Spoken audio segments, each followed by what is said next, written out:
Hi, everybody. Michael Sanson here. Thank you for coming to our Saturday afternoon retirement planning session. It's going to be an action-packed hour of time. We are going to cover a lot of information today. First of all, don't worry. Everything we cover will be sending to you in a digital copy, so you don't have to worry about writing down the numbers, putting yourself in a position where you're missing out on the message to get the details. We will send you all of the details. Our priorities today are not to make you an expert in retirement planning. What we're going to do is prepare a number of different opportunities that exist. All we want is for you to say, that can apply to me. That applies to me. That's what I'm looking for. No expertise. You know, this is the day where it's, we fill in the blanks. You don't know what you don't know. Once you know you don't know it, you can learn it. Okay? Throughout the presentation today, we are going to be using the chat function a lot. Over a year ago when we did these in person, last January, we were actually ordering plates of shared finger sandwiches. So a lot's changed in the last year, but what hasn't changed is everybody still needs to get retirement ready. And the world does not stop revolving, despite if we're living in a bubble, in a lockdown, we have to continue on. Next year is going to be better, right? So as we go through the presentation today, we have Joel and Jackie on the chat room. Now, if you're not familiar with chat, go to the bottom of your page, right where my beard is, push that chat button. Good, good. So now in the chat room, let's give it a test. Either tell me where you're from or tell me where you want to go the second we can travel safely again. I'll give you a second. Lisbon. Now, what you won't see, your answers on chat, they're only seen by the panelists. Montreal, all right. Spain, Madrid. Seems like a lot of people other than the Montreal folks want to go somewhere warmer. It's that time of year, right? So you will not see what other attendees are writing. We will be able to see back and forth and have private conversations, so feel free to share some information, but we want to keep it private. The last time we did a webinar, we tried to do it the same way we do in-person seminars where people can ask questions as we go. It was a disaster. So we're going to use the chat room and hang on, because here we go. I want to go to France too. My wife is Greek. I would love to go back to Greece. So hang tight. Everyone looks good to go for the chat, and start preparing some questions as we go through it.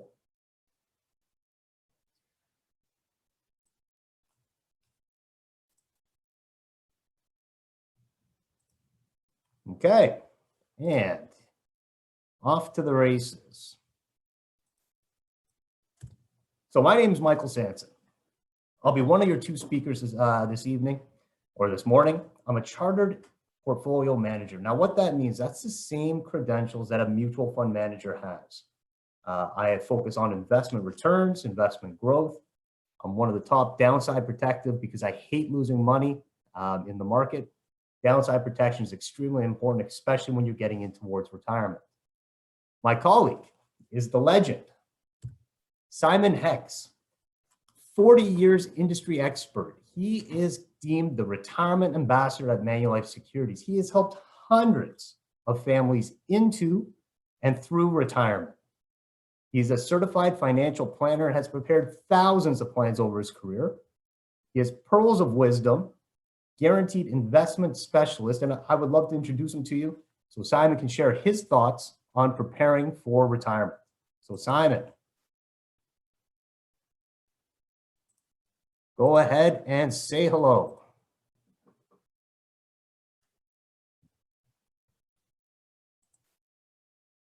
Oh, Simon, you got to unmute. Now, can you hear me? Perfect. Yeah, good. Welcome to our webinar this morning. We're most anxious to listen to you and see what each of you has a concern about. And you're going to find myself and Michael going through many parts of preparing for retirement. I've been doing this for something like 40 years, and I've worked very successfully with the most some wonderful families who have all managed to do well, and we have them retired and some approaching retirement, and it's going as well as anybody could expect, and we're so happy about that. We want to do the same for you.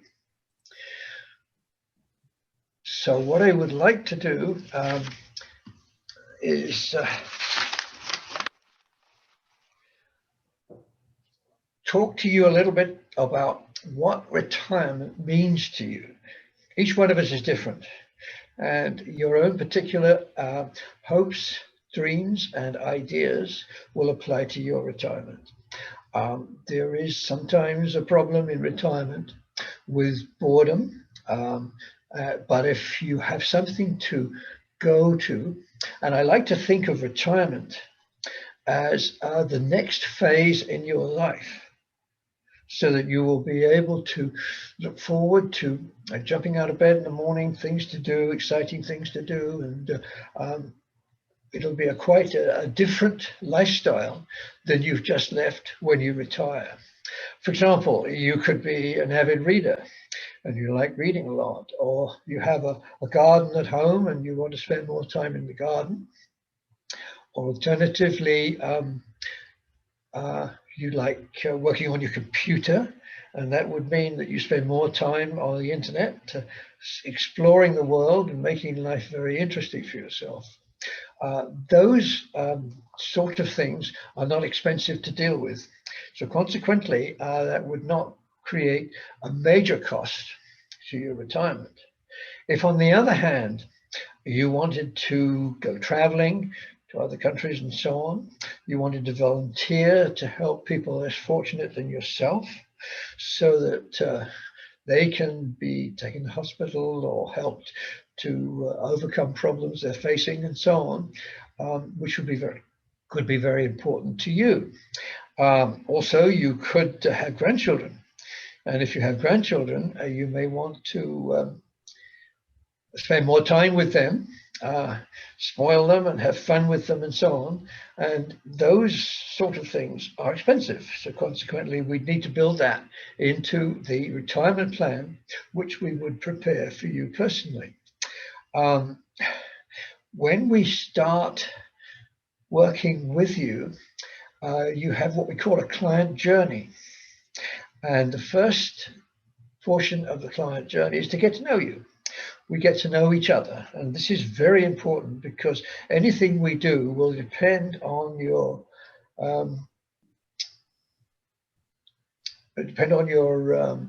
concern for us and our concern for you, so that once we've got that started and we have a working relationship and you're comfortable with us and we're comfortable with you, then we can move on to the preparation of a retirement needs analysis.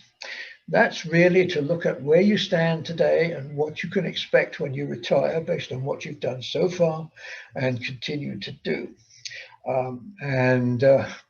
Once we've done that, that will allow us to prepare a financial plan presentation for you, which will be unique to you personally, and allow you to work with us together to go through it and adjust it so that the net result is a master plan which will let you work towards your retirement and be in a position to be able to achieve what you want to do.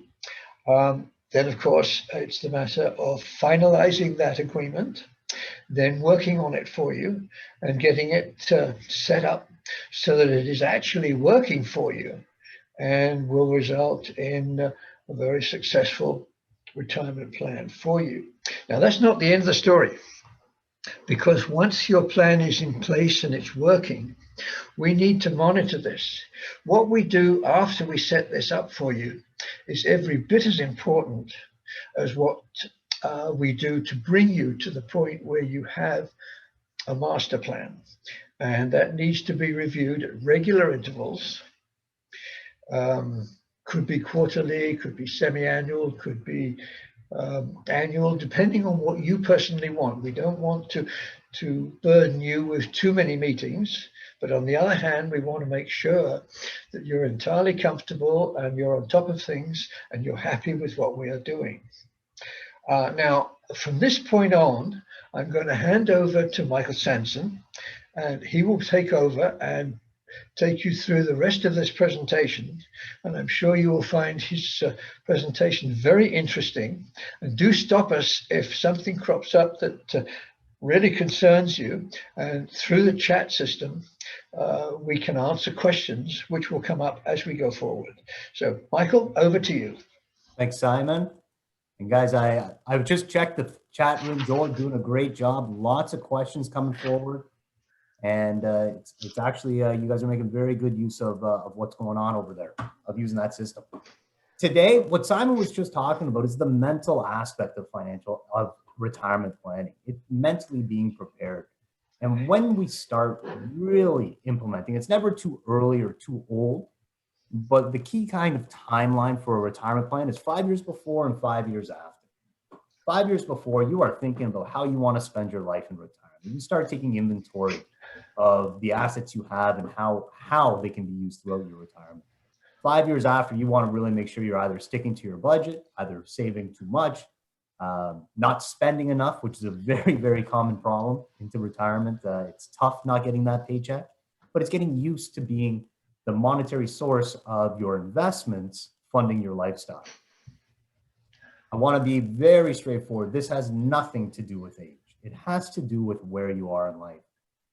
These charts, when you look at them, they may have worked for yourself, your parents. It might be that, it used to be marriage came well before children.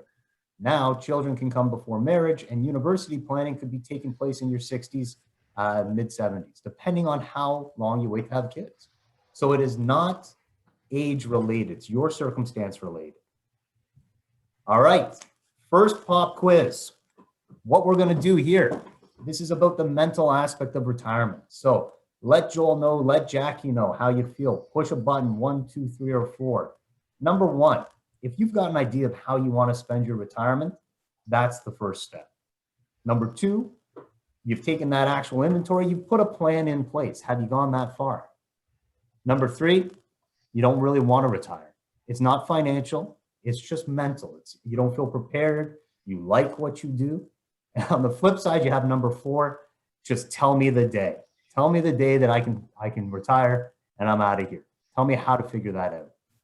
So give me one quick second. I just want to take a look at the chats. Joel, does anything ringing out to you?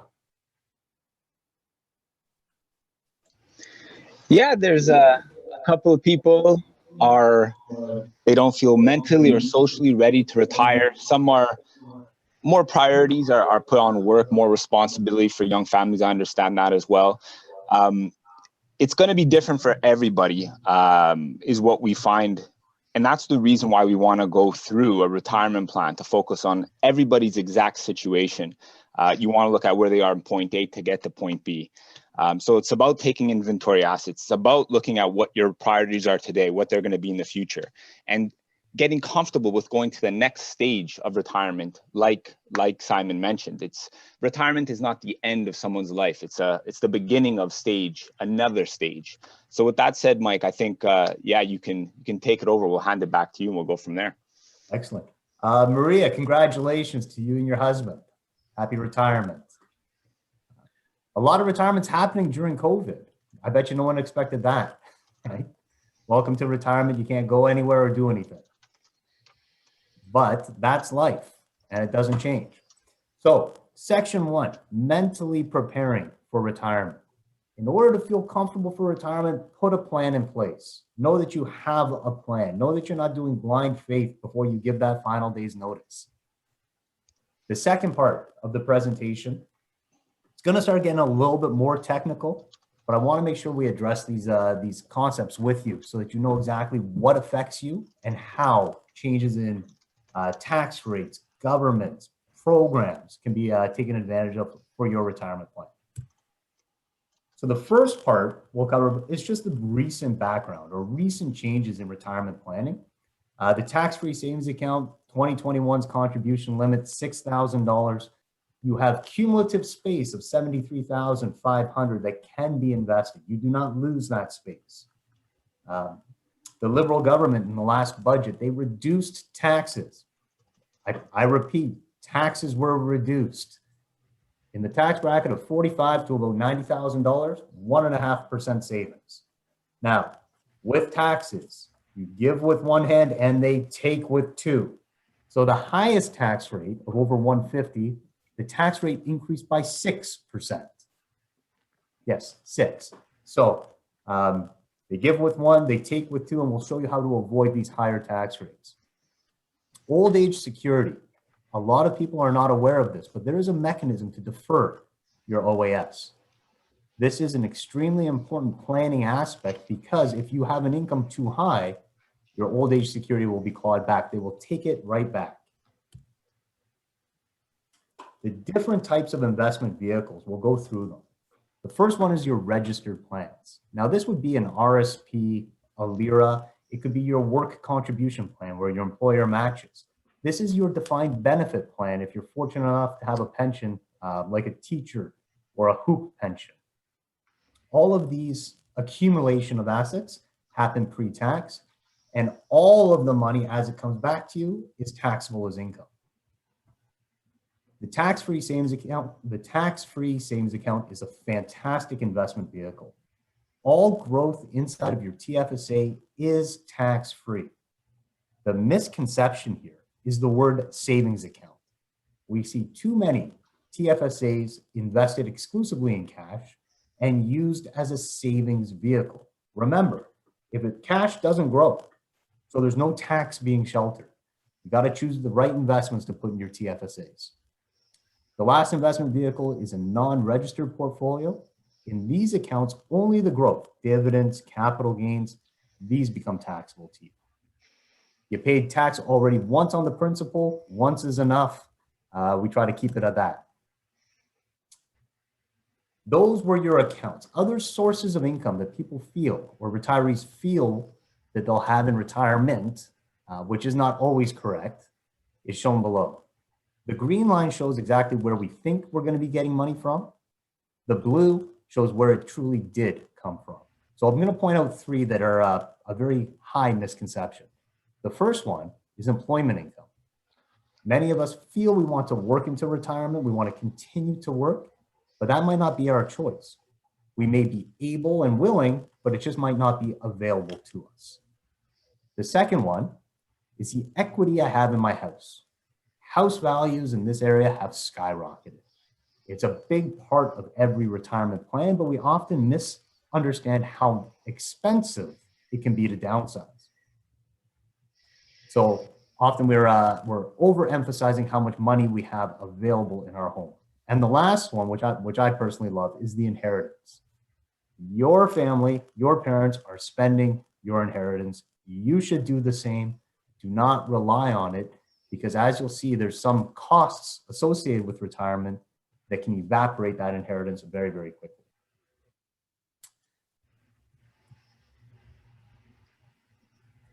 Here's a list of available sources of income in retirement. Because of time, we will not be covering rental income in detail, but there are a number of strategies that apply to individuals that have rental properties. Love to talk to you about them. Fortunately, we just don't have the time today. And I see the chat button's going wild, so I think that hit a nerve somewhere. Lots of rental properties. Finally, tax rates. In Canada, 20% tax rate is the best you will ever have. And on the extreme end, 53%, we call this your estate tax. The tax rates in Canada can be extremely prohibitive. They get high, they escalate very, very quickly. And if you don't have a plan in place, your retirement might not be funding money in your pocket, it might be going to CRA instead. And don't worry, we'll get into these in a lot of detail. Okay, so give us some feedback, let us know your thoughts. Where are your concerns? When it comes to where your money is coming from, are you worried about that you're relying on a source of income which may not be there? I'm sure number two is going to be a hit. Nobody wants to lose tax and lose their retirement income to tax. Number three, we hear this very, very often. When should I use my RSP? When should I use my TFSA? And number four, I have a rental unit. Help me plan for it. And again, I'm just going to shrink this down so I can see the chat. There's a lot going on there. Joel, any common themes that we want to address? Yeah, there's a lot of common themes especially in Toronto. A lot of people have rental units that they're either going to be relying on through cash flow, downsizing, which I can relate to with my family. So you kind of hit a nerve there, Mike, with the taxes, because it's been an increasing problem over the last few years as our government has gone a little bit more aggressive when it comes to their tax planning. And that's why we like to get aggressive. So yeah, it's, number four and number three, helping understand when to use TFSAs and RSPs. This is so important when it comes to cash flow planning and especially estate planning, because there are different types of strategies, CPP, OAS deferral, RRSP meltdown strategies. All this can be unique to your situation and what you want to accomplish. And this is what Mike is talking about, taking inventory, pros and cons of the different income streams to reduce that or minimize that taxes. We're all going to pay taxes, but let's minimize them a little bit. Mike? Yeah, legally, we can never say we can avoid tax. We can reduce it. That's our God-given right, is to reduce our tax by ways that we can. Number three, which is when to use a TFSA and when to use an RSP. This is a very general statement, but you should not be using your RSP if your income is under $40,000. And the simple reason is that you only get that very small 20% tax credit back. Obviously, generalities, and we'd love to talk to you more about it in detail, but I did see number three pop up a lot, and I wanted to address that very quickly and just let you know my theory on it. Okay, so the 5 key risks to your retirement plan. And this will not take long. I just want to make you aware of the big picture that you have to be aware of for your retirement planning. Number one, biggest risk. We all live longer.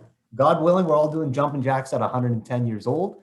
But just a number of years ago in 2015, the actuarial tables in Canada gave us all an extra 4 years to live on average. Now, what's interesting about longevity is that the older you get, the odds are is that you continue to get older. So if you're a married couple and both spouses are 70 years old, the life expectancy for one of those spouses to be 90 is almost 85%. So now if the spouse is at 75, the odds that one of them get to 90 go up to almost 90%. The changing retirement landscape, and what this shows us is back in your parents' generation, everyone was retiring at 65 because Bob and Bill would work at Ford. They'd have the same job, make the same income, and then Ford would take care of their retirement. Ford would give them the same pension together. As these defined benefit plans became less and less available in the market, what you see is people have taken control of their own retirement, investing their own money, and we saw the retirement age actually drop significantly, down to 60, just before the tech bubble. Now, nobody likes seeing people have to work longer, but Joel, let me know if anyone gets why at this stage we see the retirement age start to increase. Give everyone a quick opportunity to throw out an idea. I see the chat buttons going off. Yeah, everybody, I guess, 2000, 2008, those were particular years. I guess look at that chart and guess why that retirement age jumped in 2000 and 2008 specifically. Why do you think? Answer in the chat, everybody. I see somebody got it. Good. Not enough income. Yes, basically the stock market corrected. The stock market crashed in 2008. It was a miserable year. And what happened is people saw their retirement nest egg shrink. Now, if you do not have a plan to get through retirement and be able to spend money regardless of stock market conditions, you do not have a plan at all. Because if you retire at 65, your portfolio's got to last another 30 years. you will see market corrections. You need to be able to be prepared for these and know that your retirement does not hinge on the stock market doing what the stock market does with its volatility. Inflation. A lot of times what we see is, you hear the story. In my day, a Snickers was a nickel. Inflation is real. It will happen. And when we look at extended periods of time, like retirement, 25, 30, 40 years, even moderate inflation will reduce your purchasing power. So first of all, if you want to keep up with inflation, you have to make a minimum 2-3% a year. But you still have to pay the taxes out of your RSP. That increases your required rate of return. In addition to that, the higher the inflation, the more money you need to make. Now, does anyone think that it's easy? Can you get a 2% GIC anymore today? Definitely not. They get harder and harder. One of the biggest concerns is out-of-pocket healthcare costs for Canadians, and it's often misunderstood. At 65, we have the seniors drug plan, so most of the prescription drugs are covered. But as we get older, more vitamins, more supplements, more expenses happen. The biggest one is long-term care needs. And in honesty, in this area, the 905, the Greater Toronto area, a long-term care facility could easily run $4,000 to $6,000 per month, and that's after tax money. Long-term care facilities cannot be supported by an RSP. It's just too great of an expense.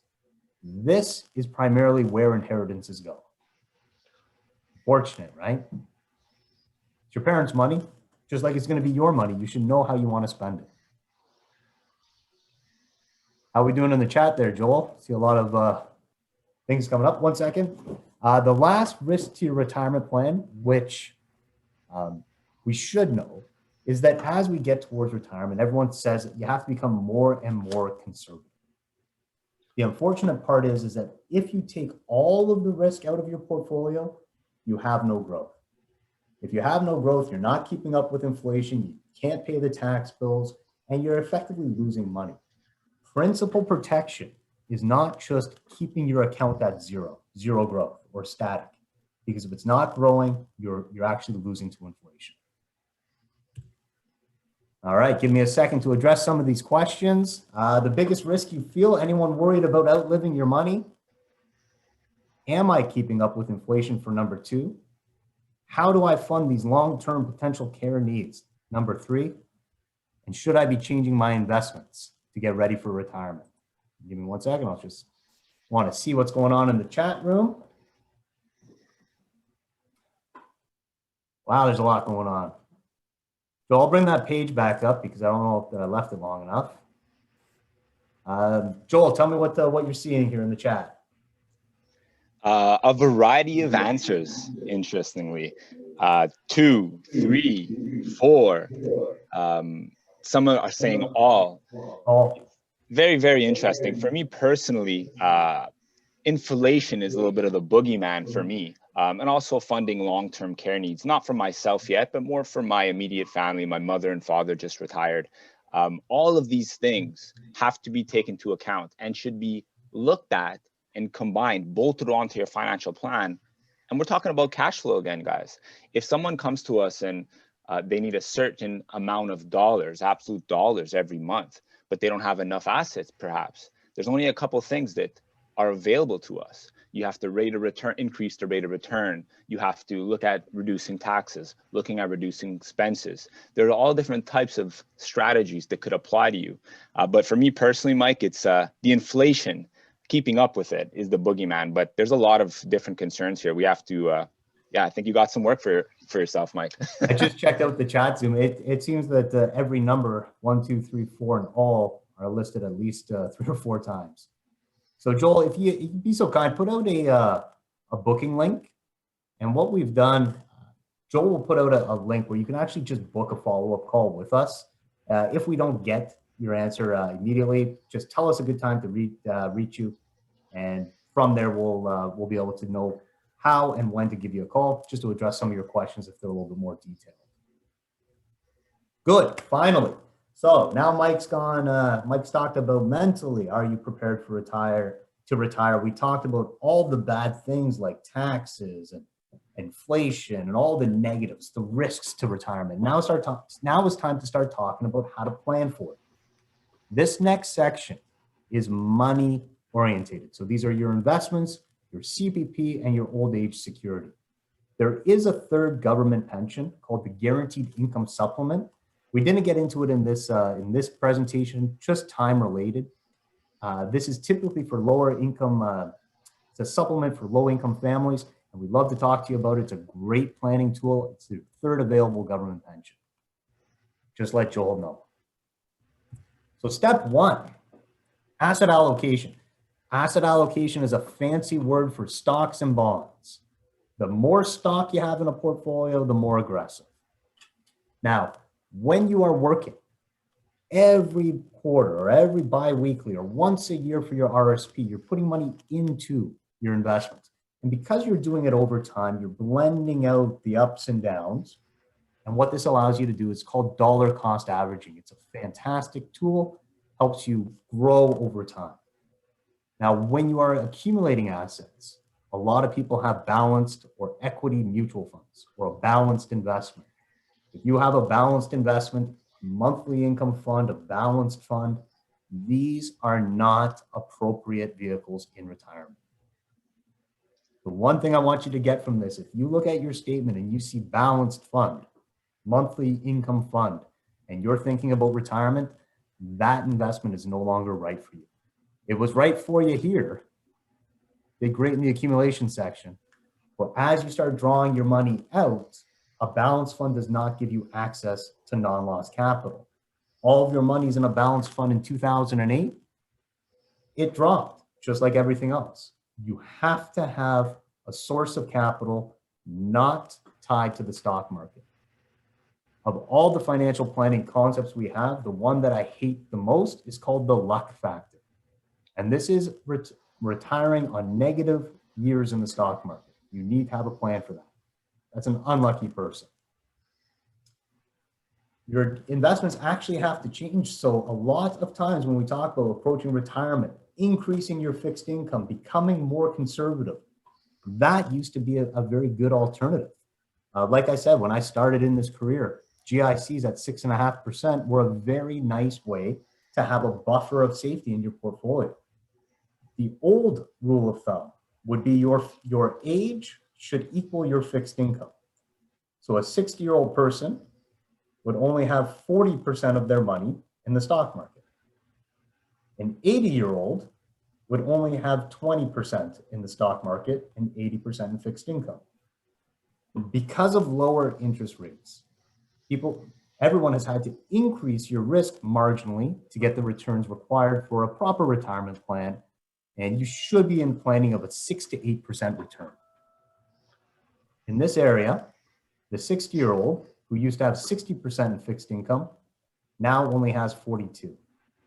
The 80-year-old now has almost a third of their money in fixed income, in stock, 1/3 in stock, and a 50-year-old has to go 2/3 in stock as opposed to half. Lower interest rates make planning more challenging. As I'm sure anybody who's a GIC investor or a fixed income investor has felt recently. Now, this is not just us saying this. You want to follow the smart money, follow what CPP is doing, our Canadian pension plan. In 1999, it was 100% Canadian government bonds. 100%, that was it. Fast forward to today, fixed income is a fraction of what it was, less than a fifth. In Canada, it's only 15% of the holdings. Don't be so invested in your own backyard, right? There's some fantastic companies in Canada, some great companies in the US and international all around the world. Diversify, make sure you have that allocations. Speaking of CPP, this will be our next topic of conversation. CPP, Canadian Pension Plan, you have paid for it. You have contributed into the CPP. To get your full allocation, you have to wait to age 65. In addition to that, you would have had to work for almost 39 or 40 years and making approximately in today's dollars 55, which 40 years ago would have been $25,000. At full valuations, you get $1,200 a month at 65 years old. You can take CPP early and be penalized, or you can get an incentive to defer it and take it later on in life. Most common question we get is, when should we be taking our CPP? And this question is obviously unique to every person. The Canada Pension Plan section of the Canadian government is actually a very good utility. Everybody should run a CPP. What will my CPP be at 65? For any woman that has had a child, you can have them take out what they call child rearing years, and they will reduce those years from your equation, and you will get more CPP. Now, if that's of interest to anybody, let us know. We'll send you how to go down that road and get your CPP adjusted. So, wise man once said, you tell me when you're going to die, I'll tell you when to take your CPP. Here are the break-even ages. If you take CPP at 60 versus 65 and live past 73 years old, you should have waited. And that's simple mathematics. That's a break-even rate of 0% growth. But I want to ask you a question. Let's say you retire at 60 years old. You have to pull your money from somewhere. If you're taking your money from your investments, you're giving up the return those investments would have received. So if you put a rate of 5%, at age 70 goes to 80. The age 80 goes to age 94. So understand that your money has value, right? If you are spending your own money, you're giving up that opportunity for it to grow. My rule of thumb is that once your income stops, you should be taking CPP. Taking CPP early is not a penalty. It is cash in your pocket. All right, last concept we're going to cover is your old age security. Now, old age security, like CPP, is based on 40 years, but it only asks 40 years in the country. So if you've been living in Canada for 40 years at age 65, you will receive $615 a month. Now, if you've been in Canada for 30 of those 40 years, you will get 75% of this. Once you take your old age security, that percentage does not increase. Now, the interesting new idea here for old age security is that you have the option not to take it. You can postpone it much like you can for your Canada pension plan. Why this is so important is that the government will take old age security back if your income's higher than $79,000. So if you are still working at age 65, you, instead of applying for your old age security, you are better to defer it so you don't just lose it. I think Joel snuck that in. This is a cute picture of old age security clawback, but on the next page, this is what it actually looks like. So $95,000 income, you're at an effective tax rate of 43%. For every dollar above $79,000 in income, the CRA takes back 15 cents of your old age security. That's a 15% surtax. Almost makes you feel not like working at all, right? Yep, got a couple. 60% tax, yeah. Now, this is just some food for thought. Old age security planning and when you apply is a process. So if you were to apply for your old age security today, March 6, 2021, the CRA, or the government, is looking at your 2019 tax return for how much income you made. Doesn't relate to how much money you're making today, but that's the way the system works. So until July of this year, it will look at 2 years preceding tax returns. Now, there is a way to stop them from clawing back your OAS. And it's called the form T1213. So anybody who is planning to retire or get their old age security in the next year make sure to reach out for us. If you worked every day to age 65 and said, I want to retire on 65, get my old age security. If you're in a higher income bracket, you will not. They will claw it back. Easy to do these wrong. And then once you're in the system, you're working within the system. Whew. Okay, a little breather. For my retirement incomes, I want to focus on the following. Number one, ensure my investments are ready. Number two, let's go over when and how to take my CPP. Number three, I think or I know my old age security is being clawed back. What should I do? And number four, again, just like rental properties, we don't have the time to cover it. Should I commute my work pension? And give me 1 second. I just want to see how the chat room's coming along. See a lot happening. Joel, what do you find? What do you find is coming in? Well, like a lot of people these days, it seems to be a variety of answers. 1, 3, 4. It's something that you want to look into. You know, CPP, OAS, should I delay it? Should I keep it? I get 6% more by delaying my CPP, by delaying my OAS. But if I have a lot of RSP assets, if I have a lot of real estate, should I melt that down? Should I use that instead of CPP and OAS? Commuting pensions, you know, I use my father as an example all the time. So important. As interest rates have gone closer and closer to being anchored to zero, it becomes more and more beneficial to take a pension, because if you don't use all that pension, like my father, that money simply rolls over to the next workers and the family never benefited. So it's really important that if you've given your life 20, 30 years to a company and there's a significant pension, today, it could make more sense, more bang for the buck to take it. So yeah, people feel free to book a meeting if any one of these things apply to you. Mike, take it away. Perfect, thank you. Okay. Sorry, I was just reading through the chat. There's a lot going on here.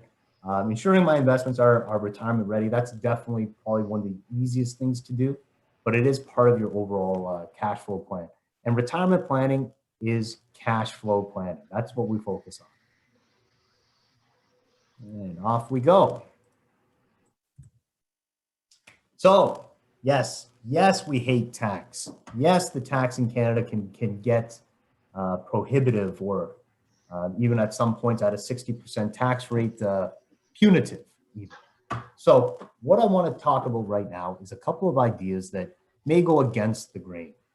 And the very first one I want to talk about is triggering your tax early.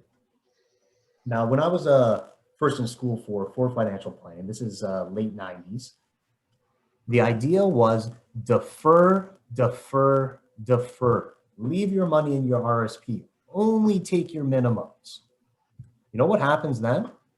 Is that your kids have to share the inheritance with the CRA, a 53% tax rate. Ladies and gentlemen, 20% tax in Canada is the best you will ever pay. When you have the opportunity to get money out of your RSP and pay 20% tax, I would encourage you to look at it as a great opportunity. If you have not fully maximized your tax-free savings account, this is something that is definitely of value to you. A very quick story about how these things can go wrong. We met a lady about 74 years old 5 years ago. Her and her husband retired in their early 60s on a small pension and a $500,000 RSP and a $500,000 non-reg. This is before the tax-free savings account came out. Over the next 10 years, they were withdrawing every year from their non-registered portfolio to supplement their incomes. Their accountant every year would tell them, look at how great of a job I'm doing. You're paying virtually zero tax. Now, the problem was, unfortunately, her husband passed away when she was in her early 70s. Now, this lady had about $1 million in her RSP account, plus the small survivor pension, plus CPP. With the forced RIF minimums, all of her income was destined to be taxed at 35%, plus her old age security to be clawed back for the rest of her life. The remaining assets in that RSP account were going to be hit by a 53% tax rate. They had a decade to pull money out of that RSP at 20%. A decade of missed opportunities. Tax planning, there is no silver bullet. Tax planning is consistent effort year in, year out to manage your tax bills. Food for thought. The second one is income splitting. How do I split income? What income can be split? Is it even worth doing? Now, here's a list of all of the eligible incomes that we can split. The one I want to bring your attention to is RSPs. You can never split an RSP. I repeat that, it cannot be split. In order to split money out of an RSP account, it must be first converted to a RIF. And then at that point, only over age 65 can that money be split with your spouse. The CPP, you require an application with the government, which we can help you do. Employment income's a never. So, no RSP income can be split. Steps have to be taken. Your accountant cannot help you. If you get a T4 RSP, that cannot be split. It has to be a T4 RIF plus 65 and older. How's that going over? You guys, I didn't see many chat questions. It's either everybody gets it or I've confused everybody. Let me know, Joel can help out.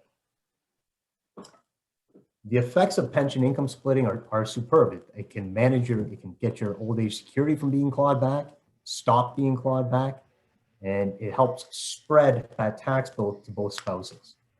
So in a case where one spouse is 80 versus 0, you can see the significant amount of tax savings by income splitting.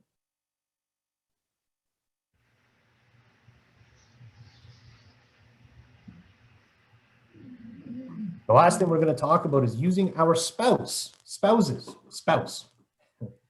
as part of our tax planning strategies. Now, Mike, you just said we can split our RSP income as long as we convert it to a RIF and we're over 65. So why use a spousal RSP? I'm going to show you. Here's an example where one spouse earns $100,000, also has a company pension. They want to work into their well past 60, 65. They enjoy what they do. The other spouse is self-employed, makes a little bit less money, wants to retire as soon as possible. Remember, this is a couple, right? This is a married couple. So they have $10,000 between them. And they want to know how best to use that $10,000. Where should it go? Who should make the contribution? Who should keep the asset? Well, the wife should make the contribution because she gets 43% tax credit versus the husband's 30%, and that's based on the incomes. But we would like the asset itself to be held inside the husband's account because he wants to retire early. So the contribution should go into the husband's account as a spousal RSP. In this case, the wife gets the tax credit, the husband gets the asset itself. Why this is so important is that you cannot split income until you're 65. So what if you would want to retire at 60? You have to have a structure already in place that allows you to do that. So if you don't have a spousal RSP account structured, then you don't have the ability to split income prior to 65. It's not an easy concept. I'm sure I'm going to get some pushback on it, but here's going to be your opportunity. So tax questions, tell us what you're feeling. Help me out, help me get money out of my RSP, paying as little tax as possible. Number 2, I want to know more about income splitting. Number 3, I don't think I'm using my spouse to reduce taxes. And number 4, open forum.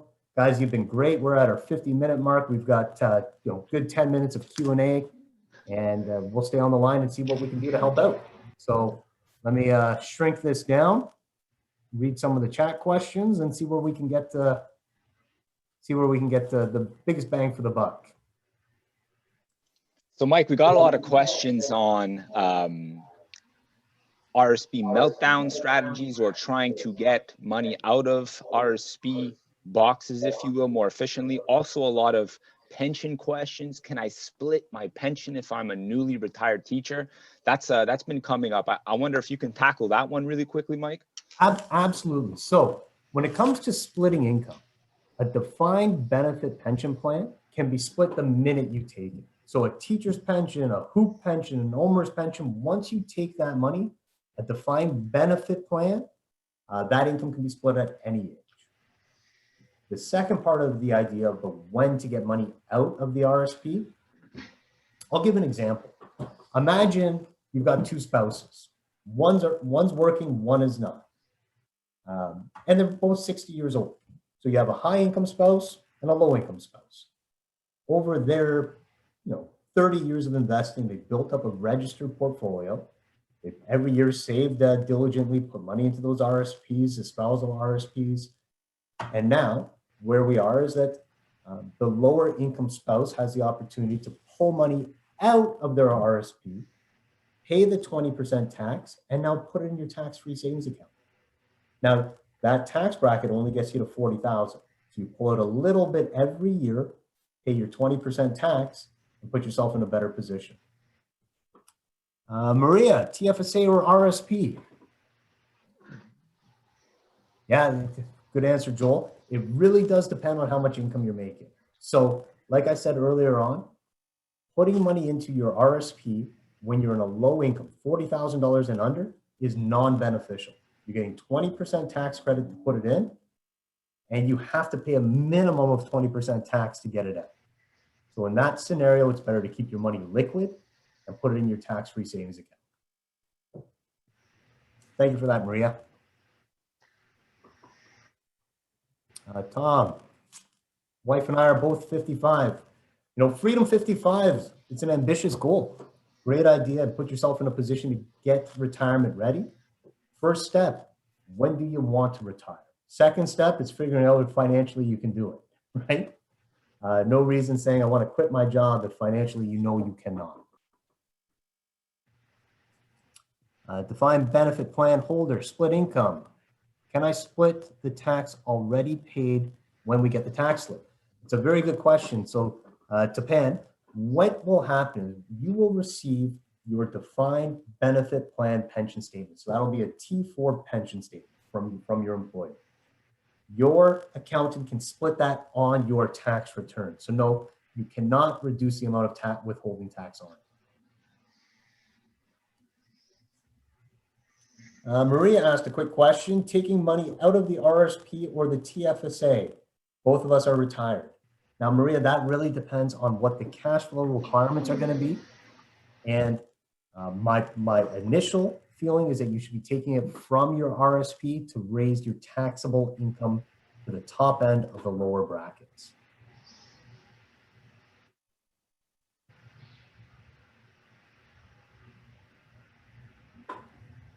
Yeah, we're getting a lot of very nuanced questions, and There's some very specific ones in here. Yeah, I can't reiterate enough, everybody, is, we can give you a little bite of the cookie, but it won't fill you up. It's really, really particular to everybody's individual situation. A quick 15, 20-minute call with Michael would help answer those questions and tailor those questions, because these are nuanced. We have to look at the numbers associated to each different account, each income stream, how much you want to leave to the next generation, how much cash flow you want. If somebody wants to go on a couple of vacations a year and spend $20,000, $30,000 in vacation planning, they might not leave as much to the next generation. If that is the desire, it may make more sense, Maria, to take money from one RSP box opposed to a TFSA, for example, and vice versa. So again, people, we really encourage you to book a call with Michael and one of the team members to go through the process. It's a consultation. The onus is on us to show you strategies, and the power is in your hands on whether you would request us to execute on them or simply take those strategies back and apply them yourselves. So I'll post the link, and then Mike, take it away. Perfect. I just saw the question from Tom. I'm a recently retired teacher with a stay-at-home wife and 2 teenage kids. Can I split my pension income? Yes, you can. Yes, you can, Tom. On top of that, you should look at other RSP incomes that you have, pulling that money out, paying the minimum amount of tax, and growing your estate. Because in your case, if something were to happen to yourself or your spouse, you can no longer split that pension income. So now any RSP money would go on top of one person having to report all of the income. It's extremely important to take advantage of time and when it comes to your tax plan. So consistent efforts on your tax plan will put you in a much better position. We have our money for the TFSA. Perfect. The TFSA account is that one. Can't add anything to that one without overstepping a line. Tom, that's a really nice thing to say. Thank you very much. So guys, again, if you want to know anything more about the team, I think Joel put our website on there. If not, Joel, can you give him a shot of the website? The booking app we put on there. We've cleared the schedule. There are 7 advisors in this office. We have a big team. Everyone has a different level of expertise, different focus of expertise. We have life insurance underwriters. We have portfolio managers, certified financial planners, an accountant. It's a really fantastic opportunity. Take the opportunity. Let us know when we can touch base with you. And we look forward to talking to each one of you soon. All right. Would you recommend using insurance policy as a retirement savings vehicle? Yes, depending on cash flow. So Drew, that's a great question. And that is actually one of our strategies that we use as part of a long-term care funding facility, because if you're fortunate enough to not have to go into a long-term care facility, you've built an estate legacy for your children after that.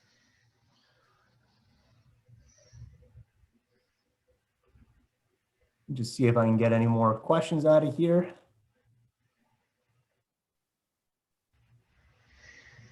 Perfect, guys. I appreciate your time. We'll hang around, drop us a line. And if there's anything else, oh, Maria, very good question. We're located in Oakville. But in this day and age, I don't know that it really matters. Simon's in Brampton right now. Joel's actually in Toronto. Oakville right off the QEW. I'm sitting in the Oakville office right now. And yeah, Joel, put up the website again, like our Guided Wealth Management website. Feel free to reach out. And yeah, we are actually, throughout our office, we are licensed in every province other than the territories.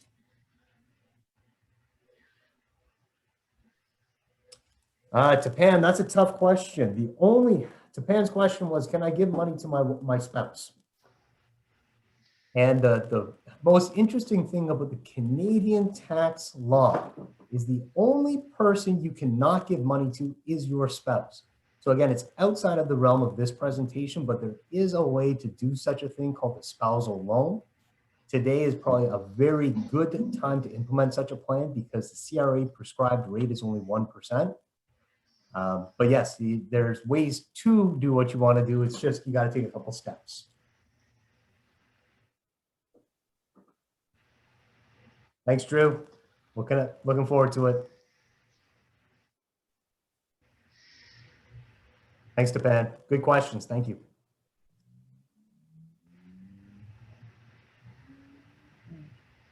All right. Thank you so much. Reach out and we'll talk to you soon. Joel, you're going to stay on the Zoom for a second, right? I will tackle it for the next 5 minutes. And yep.